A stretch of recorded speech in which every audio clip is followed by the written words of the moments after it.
রাজ্যে সরকার পরিবর্তন হওয়ার পর অঙ্গনাদি কেন্দ্র থেকে শুরু করে আমাদের এএমসির শ্রমিক আছে তাদের সবার মজুরি বৃদ্ধি হয়েছে।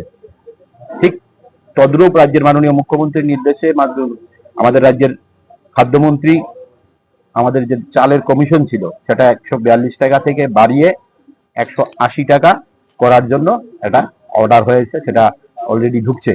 তো আমাদের সরকার প্রতিনিয়ত রাজ্যের মানুষের স্বার্থে কাজ করেন। আমি আশা করব আমাদের সরকার রেশন ডিলারদের স্বার্থ চিন্তা করে কাজ করছেন এবং আগামী দিন যদি কোথাও কিছু হয় আমরা হয়তো সরকারের সঙ্গে কথা বলে সেটা মিটিয়ে নেব।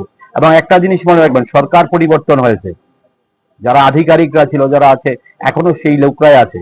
তো মাননীয় মুখ্যমন্ত্রী খাদ্যমন্ত্রী প্রচেষ্টা থাকলেও অনেক সময় কিছু কোথাও ফাইলে চালাচালি করতে গিয়ে দেরি হয়, তার জন্য অনেক সময় আমাদের কষ্ট হয়। তো আমি আমাদের সরকার মাননীয় মুখ্যমন্ত্রী সবসময় সজাগ দৃষ্টিতে থাকেন।